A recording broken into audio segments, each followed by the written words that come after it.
प्रेम से बोला माता रानी की जय, अम्बे माता की जय। गुरु भाई बहना, मैं एक नवरात्रि व्रत के कथा सुनाने जा रही हूँ।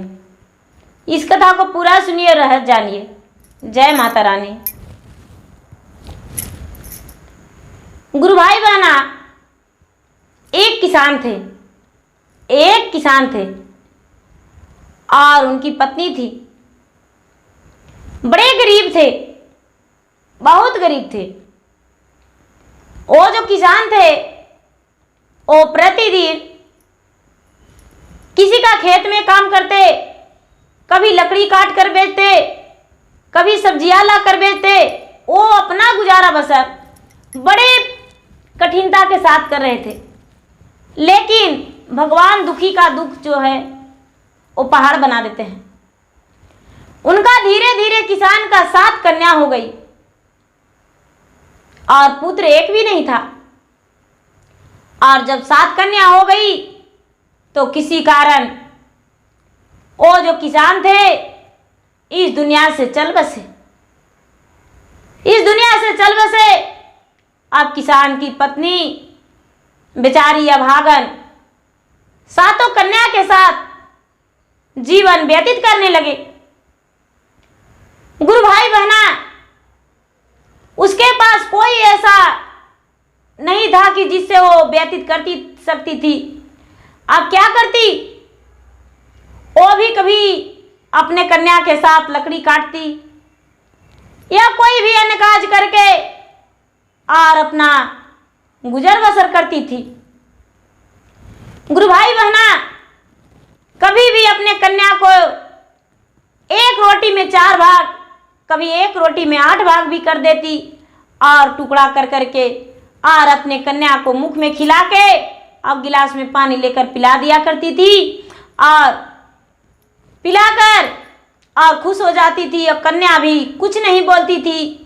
उसे भी लगता था कि मेरे माँ के पास तो कोई भोजन ही नहीं था, तो मुझे क्या खिलाती, क्या खिलाएगी, और मुझे जीवन भी परवरिश करना है। लेकिन गुरु भाई बहना, आसिन का महीना आ गया तो सारा लोग नए नए वस्त्र खरीद रहे थे। तो ये बेचारी किसान की जो पत्नी थी अभागन, अपने बेटी से आकर बोली, बेटी कल के दिन तुम्हें काम पर नहीं जाना होगा, क्योंकि दुर्गा पूजा आ गया है और कल के दिन जो है दुर्गा पूजा का पहला दिन नवरात्र चढ़ने वाला है, तो हम भी काम पर नहीं जाएंगे और इधर उधर से फूल इकट्ठा करके और मंदिर के पास बेचेंगे। पूरा 9 दिन हम लोग का फूल का बिक्री होगा और जब फूल का बिक्री होगा तो हम लोग सुंदर सुंदर कपड़े बनाएंगे। 7 कन्या किसान की बड़े प्रसन्न हो गई। प्रसन्न होकर कहती है कि हाँ माँ, हम फूल इकट्ठा करके और माला बना के और मंदिर के पास बेचेंगे और बेचकर और इससे वस्त्र बनाएंगे। गुरु भाई बहना, पहला दिन ले जाके मंदिर के पास रखी और उसका फूल का बिक्री हो गया। जब फूल का बिक्री हो गया तो कुछ लोग जो थे नवरात्र व्रत कर रहे थे, नवमी व्रत कर रहे थे। तो सारा लोग बातें कर रहे थे, कथा कहानी सुन रहे थे और बात कर रहे थे कि दान पुण्य किया जाता है, उसे पुण्य की प्राप्ति होती है और माता दुर्गा प्रसन्न हो जाते हैं। तो ये जो छोटी कन्या थी वो क्या की कि 1 पैसे ले जाकर और मंदिर में चढ़ावा चढ़ा दी। हे माता रानी, मेरा फूल का पैसे का आप 1 पैसे स्वीकार कर लें, क्योंकि मैं तो मंदिर के आगे फूल बेच रही हूँ। लेकिन क्या करूँ, मेरे पास पैसे भी नहीं है कि आपके पूजा पाठ भी कर सकूँ, भक्ति भावना भी कर सकूँ, लेकिन याद तो जरूर कर सकते हैं। इसीलिए माता मैंने सोचा हूं कि 9 दिन आपके मंदिर के सामने फूल बेचेंगे और आपका पास चरण झुकाकर, चरण को छूकर और आशीर्वाद लेकर और हम घर जाएंगे। गुरु भाई बहना, अब लगातार वही वहाँ सातों कन्या और बेचारी गरीब किसान की पत्नी फूल बेचते रही, फूल माला बेचती रही। और जब 8वां दिन आया तो वहाँ बहुत सारे लोग कन्या के भोजन के लिए खोजने लगे कि कन्या भोजन कराना है, कन्या भोजन कराना है।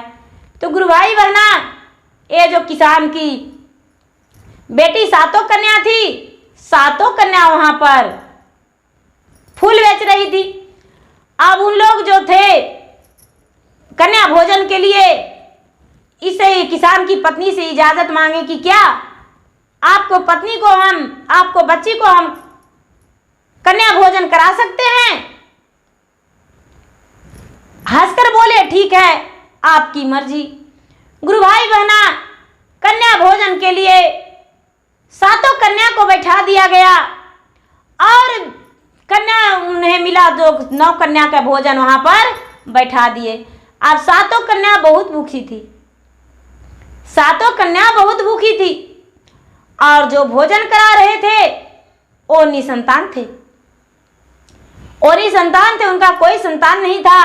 और भक्ति भावना मन में यही रखे थे कि हे माता रानी, हम आपका दुर्गा पाठ करवा रही हूँ, 9 कन्या का भोजन, मेरा भी पुत्र पुत्री का घर में हो, मेरा गोद में खेले, कि जो आपके पास फिर भी आकर हम 9 कन्या का भोजन कराएं। गुरु भाई बहना, सातों कन्या जो थी भोजन करके और जो खुशी मिला, प्रसन्नता हुई, तो कहती है कि हे भगवान, हे माता रानी, जो भी इसके लिए, जो भी इसके मन में हो, इसका पूरा हो।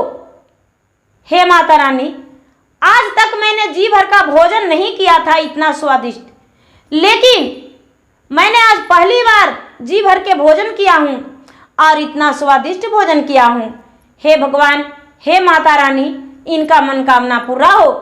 सातों मन ही मन यही सोच रही थी और उन्हें भरमुख आशीर्वाद दी और चरण छूकर और सातों कन्या को दक्षिणा दिए और दक्षिणा देकर घर लौट गए। घर लौट गए और उनका जो पत्नी थी, जो भोजन करा रहे थे, नवरात्रि व्रत किए थे, वो जो भोजन कराए, उनका पत्नी कुछ ही दिन के बाद गर्भवती हो गई।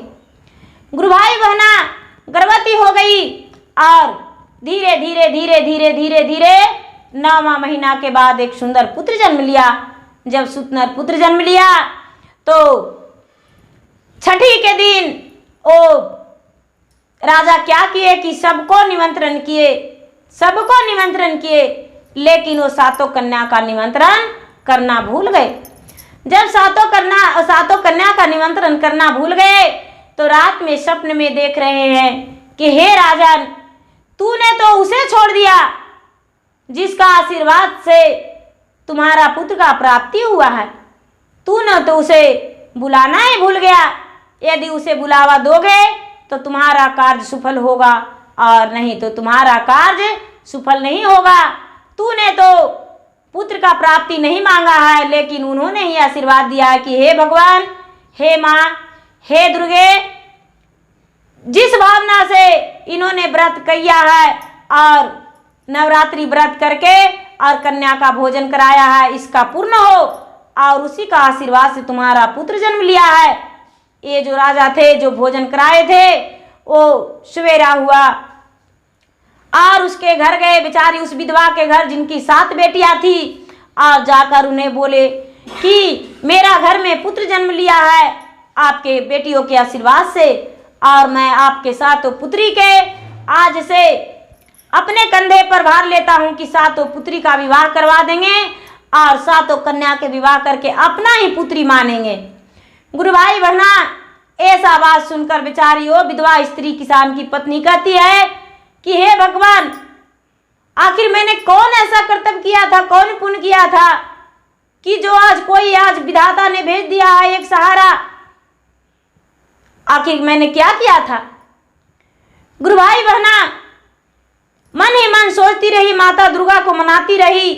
और ये जो राजा थे सातों कन्या को लेकर गए अपना घर, और बेटा के छठी के दिन बड़े बधाई से इन्हें वस्त्र दिए और पूजा पाठ करके जो भी उनके घर में कार्यक्रम होता था सब कुछ करके और वस्त्र के साथ इन्हें सातों कन्या को विदा किए, इनके घर पहुंचा दिए। और धीरे धीरे करके उन राजा ने सातों कन्या का विवाह कर दिए और पिता के समान उनको मान्यता देने लगे, जैसे कि पिता एक होते हैं। उसी तरह राजा उस सातों कन्या के पिता बन गए और पिता बन के सातों का विवाह कर दिए। और इनका आगे जो था भगवान कई पुत्र धीरे धीरे इनके घर में भी, राजा के घर में हो गए और राजा भी सुखी जीवन बिताने लगे। और वो सातों कन्या ससुराल बस गई और बेचारी विधवा माँ का भी परवरिश राजा ही कर दिए। तो गुरु भाई बहना, माता रानी जो हैं जगत की रानी हैं। माता रानी जगत की रानी है, जगत को रखने वाले हैं। ये माता रानी जो हैं सब पे अपना कृपा बरसाते हैं, सब पे दया करते हैं। बेचारी विधवा माँ पे कितना कृपा बरसाए कि सातों कन्या का विवाह भी हो गया और सातों कन्या एक सुखी घर में जीवन बिताने लगी। माता रानी के तो सिर्फ एक पैसे चढ़ाती थी, लेकिन पैसे चढ़ाने से माता प्रसन्न नहीं हुई। माता को मन में बसा के अंदर भावना में रखी थी और रख के और माता से क्षमा मांगती थी कि हे माता, मेरे पास कुछ भी नहीं कि जो भी हम आपको व्रत कर सकें और पूजा कर सकें, लेकिन हे माता मेरे गलती को क्षमा करना, मैं अपने मन में बसा के रखती हूँ। गुरु भाई बहना, सातों बहना सात घर में गई और माता दुर्गा को पूजा पाठ करते रह गई और नवरात्रि व्रत करने लगी। तो गुरु भाई बहना, मेरा वीडियो अच्छा लगे तो इसे लाइक कीजिए, शेयर कीजिए, सब्सक्राइब कीजिए। और मैं इंस्टाग्राम पे भी हूँ, मैं फेसबुक पे भी हूँ। मेरा इंस्टाग्राम पे फेसबुक पे फॉलो कीजिए, लाइक कीजिए, शेयर कीजिए। जय माता रानी, अम्बे माता की जय।